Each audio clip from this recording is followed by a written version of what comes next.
Hey everybody, welcome back to The Practice, that time where we get together in the middle of the week with our small groups so that we can talk about what we're learning on Sundays and put it into practice. And Right. I thought Sunday really was great. It was so nice to see all those campus leaders there. That was really refreshing. Didn't it refresh you? Yeah. Just to have younger people in the room. That was Yeah. awesome. Yeah. And then of course ending with the song. That Yeah. was really, great job. That Oh, was thank really you. awesome. Yeah, and next Sunday, we actually will not be at the building. Next Sunday is our That's Salt right. Sunday, and so this is it's actually my favorite time of the month. I We get to sleep. That's the deal. We sleep a little later. We walk a little slower. Yeah, It's yeah. wonderful. But I love being with my small group too. Yeah. It's just this. I mean, this is where I really get to relax and this is my family. This is my spiritual family. And I love that. And I hope that you're having a similar experience with your groups as well. So just really want to encourage you to think ahead and plan ahead for That's Sunday right. and make it a great Definitely. time. Invite some friends to come and participate and be with you.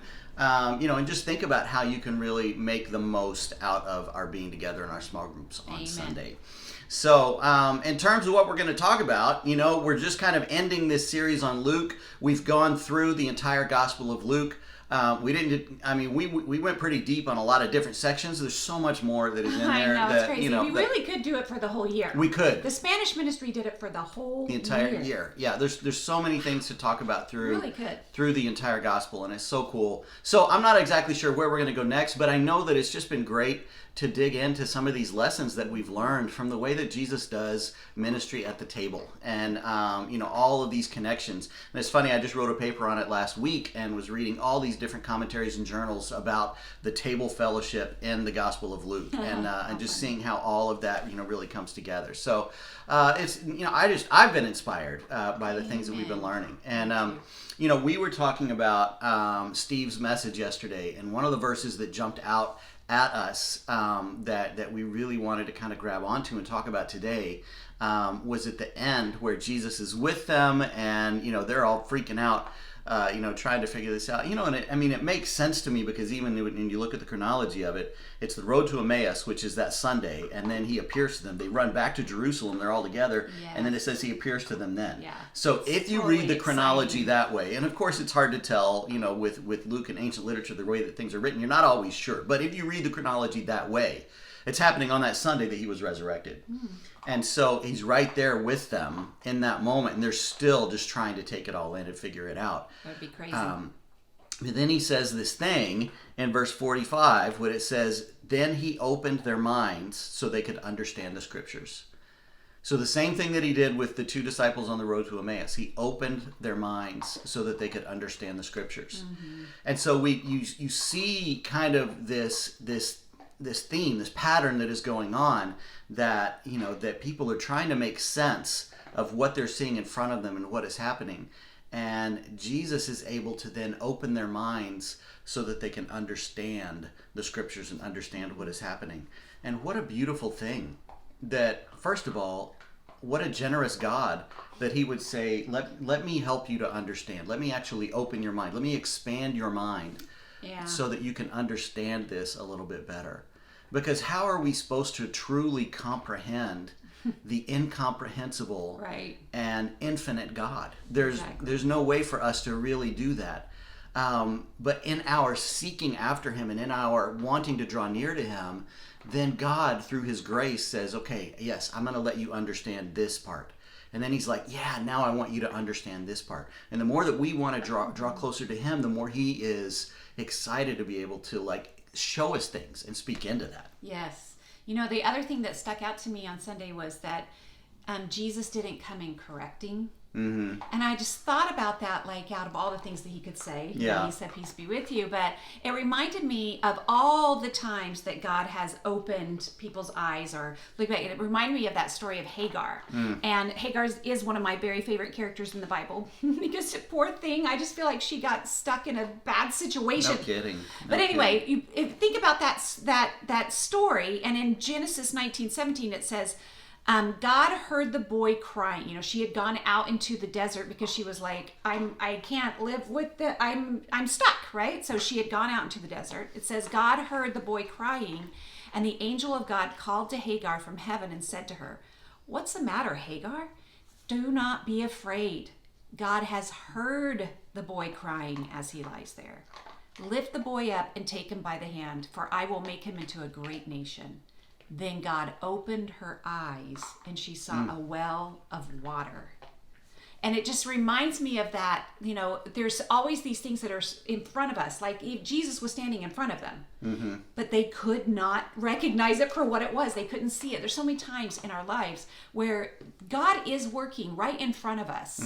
There is an answer somewhere there. God has provided in some way. Even here he's saying, I could hear the boy crying. I just think that's such a sweet, thing to say.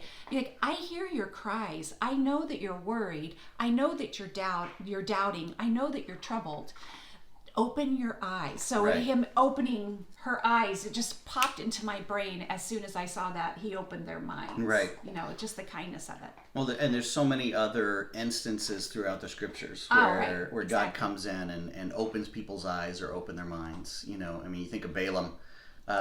Riding the donkey down the road, and there's the angel on the road. The donkey's mouth. First, he opened the donkey's mouth, right? Yeah. And so but then it says in Numbers 22, then the Lord opened Balaam's eyes, and he saw the angel of the Lord standing in the road with a sword drawn. So, that's a good thing, to be able to there's something here that is going on that I can't see. Exactly. And I do think that's such an important thing for me to remember and to be drawn back to, is that there's things going on all the time that I may just not see clearly. Exactly. There's stuff either happening in the spiritual realm or stuff happening around me that is going on that I'm not quite aware of. But God is doing something. God is working, and I may just not see it yet. Yeah. No. Well, I was going to say one of my favorite stories in the whole Bible that I want to see on replay when I get to heaven, by the way, is when Elisha prays that God would open his servants' eyes because they've been surrounded by the, enemy army. And in 2 Kings 6:17 it says, and Elisha prayed, open his eyes, Lord, so that he may see. Then the Lord opened the servant's eyes, and he looked and saw the hills full of horses and chariots of fire all around Elisha. Of course, that's just such a great image, because whenever you're you feel like you're up against a wall or you're backed into a corner. You're surrounded, right? Yeah. It may look like I'm surrounded, but I'm surrounded actually by an army of angels. Think about how many times I walk into a situation, I feel alone. Right. But it's because I can't see the spiritual realm. I can't see that there are angels in that room. Right. There are, spiritual forces for good in that room. Right. But I just can't see them. Yeah. Psalm 119 verse 18 says, open my eyes that I may see wonderful things in your law. I just think that's a great prayer, all the time when we sit down to get into some Bible study and get into reading what God has to say for us. God, open my eyes that I can see the wonderful things that are in your law. It is, and Steve was talking about this yesterday, just there's so much in the Bible and it continues to come to life, and we'll study it for a long time, and then things come up. I'm just fascinated by the stuff that I'm learning about the scriptures after 30 years of digging into it and studying it. More than that, really, but just the things that are in there. It is a living and active piece of work. It's amazing. And but that prayer, that posture of humility to say, okay, God, show me something through this. Show me what you want me to learn. Don't allow me to get to the point where I'm like, oh yeah, I've read this. Oh yeah, I know this. Oh yeah, I've heard this before. But to keep that posture of humility, to really be able to constantly learn. There's other passages where Ezekiel talks about God opening his mouth so that he can say something. Where Isaiah speaks of God opening his ears and his mouth. Jesus did all these things when we see his ministry. He opened the eyes of those who were blind.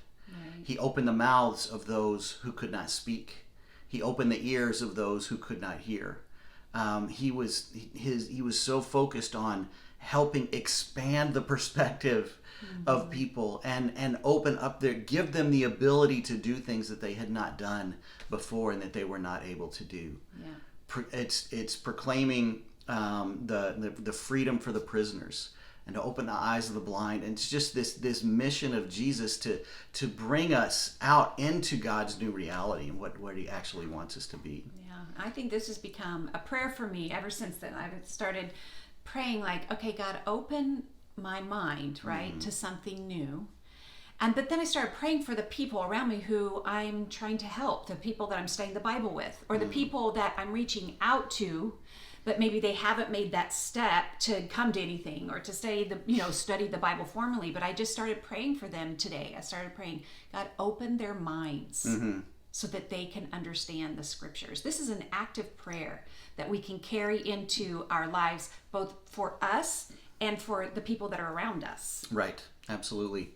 As we look forward to this summer that is coming up, I think there are going to be so many opportunities for us to really connect with people and help people. We're planning a couple really cool park services that we're excited about, where we're going to be together with the entire South at the park. And one of them is hopefully going to be a Bring Your Pet to Church Day. Thank you, Maybell. It's such a good idea. It's our pet service. I can't wait. Just some other things, but there's so many opportunities in the summer, so many opportunities in Orange County to connect with people and meet people and have people over and go reach people. And what we want to be able to do is really position us here in the South to be available to all the things that God is doing around us. Yeah. All the opportunities that are going on in our neighborhoods, that we can see them. Yes, right? Yes, that our eyes would be open to them, that we're not even so busy with church stuff that we can't see the stuff that is going on around us. But that we're able to take what God has given us and then really be able to bring that into these situations that are happening all around us. We're excited about the summer. There's resistance all the time. There is spiritual resistance to the things, I think, that the dreams that God puts on our heart. But we're really believing with faith that God is going to enable us to have a great summer together. And so we're excited about that. I know Tracy's going to take a class at Saddleback this summer. Okay, so I'm inviting all of you to take a class at Saddleback with me. Yeah. Actually, registration opened, if you're watching this on Tuesday, it opened today. Okay. And, I think it might be one of those kinds of things where you're like, trying to get a ticket online, right. like you got to get in there and register. Maybe it fills up. I'm not sure, but that's kind of the feeling I get. But I would love for you to take a class with me. I'm just trying to... Why? Because I'm trying to expand my influence. I'm trying to expand the amount of people that I interact with, just to find new ways to meet people. Why Saddleback? Because it is the college that is a part of the South. Right. Right? So this is our campus ministry. You're trying to say, I'm starting my own campus ministry. That's really what's happening. I'm like, please come. We'll start our own campus ministry. We have a few of our kids there. Yeah. But, I want to go there and make disciples. And I hope that some of you will join me. It's just a fun thing to do over the summer. I'm just going to take a music class. You can take gardening classes. There's so many classes that you can take as an emeritus kind of status, where you're just doing it for fun. And I'm sure it's not that much money. But I'd love for you to come join my campus ministry. Yeah. Now, one of the things that we were always told about Orange County and that we have seen really that is very true is that, during the summer, there's a lot of vacations that happen. And so I know that you're planning your summer. It's already planned. And you're going to be going this place, you're going to be going this place and that place, which is great. I love that. I think it's awesome. What I want to encourage you to do, though, is start to have some spiritual plans for your summer as well. So for the times that you are here, like when you are in town, when you're not gone, open your mind. Pray that God will open your mind to the plans that He has for you, to really be the light of the world, to be the light on the hill, to figure out how to engage with people and connect with your neighbors and have people over and do some of these things. So what is something that you can do as you thinking through your plans for the summer to really make the most of it and really enjoy it and enjoy the times that we have in the relationships pickleball. that we have. Lots of people play pickleball. Also, there's things that are going on in your neighborhood that you can just take advantage of. You don't have to plan something. All the concerts that go on down here. We have so many things in Ladera. Like they have the movies on the lawn, and then they have the concert series. So really, if we just plugged those things into our calendar, we would probably have a lot of opportunities to meet new people. Right. But the summer's going to be great. We're going to start on June 4th with our Shavuot service. So that'll be a regional service. The entire region will come together. We'll get to celebrate our special missions offering, which will be great. That's June the 4th, so you can be planning for that. And we'll have a meal together then after church. And then we're going to have our first big Heritage Project graduation on June the 11th, which will be really cool. And then we're just looking forward to some other things that are going to come during the summer. But here's what we want you to do tonight is to allow your spiritual imagination to be kind of ignited, so that you're really starting to think about and get excited about spiritually what could happen during the summer and where does God want us to go. And so with that, what I want to ask you to do is spend time with your groups tonight or this week in prayer, because it's time for us to come and ask God to open our minds. Yes. So God, open our minds to the scriptures. Open our eyes to what you want us to see around us. Open our ears to hear the opportunities that are going on and hear the cries of different people. Open our mouths so that we can have conversations with people and speak into their lives and create relationships. I want it to be a time where together with your group, you're praying and asking God to really speak to you and show you these ways that you can grow and ways that you can just really go after that type of mission this summer. And so what we wanted to suggest is that you would take some time in your group, first of all tonight, just pray and maybe have 2 or 3 people in your group pray for this. Pray for God to really open your minds, your eyes, your ears, your mouth. And then take 5 minutes just to listen. And this is called listening prayer. And this is something that we did with our contemplative prayer project that I had with several of you over the last few months. But it's a really interesting concept that we take time in prayer to listen to God. Now, historically in our church context, we have always felt that prayer is the way that we talk to God and the Bible is the way that God talks to us. But I think that there's also something to be said, and I've experienced it, for just stopping in your prayer and listening for what the Spirit is putting on your heart. And together, when you do it with a group, when there's other people around you, it's really interesting to talk about what you heard and what, maybe a word that comes up to your consciousness or an idea that comes up. And sometimes several people will feel the same thing, or whatever different people feel will spark some really great conversation. Now, when you're trying to sit for 5 minutes, and we would always just set a timer and do it, and we always noticed, my mind starts to wander immediately. So that's normal. Your mind is going to wander 50 times, 75 times, however many. It doesn't matter. Don't get down on yourself. Don't judge yourself. Just take a breath and bring it back, and then say, maybe even, say that prayer from Psalm 119, open my eyes that I may see wonderful things in your law, or open my mind, God, so that I can hear you, and bring your mind back to just listening for what God wants to say. And together, it's just 5 minutes, but think about that. If all of us in the South just dedicated 5 minutes together to really hear from God, what is it that he wants to say to us? And then write it down. Talk about it, discuss it. Maybe it's something even that you can take that further and then continue the conversation in your service on Sunday with your small group. But I think this will be a great thing for us to pray that God will open our mind, and so that we can really hear from him in that way. Anything else? That's it. All right. Guys, have a great week. Have a great service on Sunday. We really look forward to talking to you next week and going from there.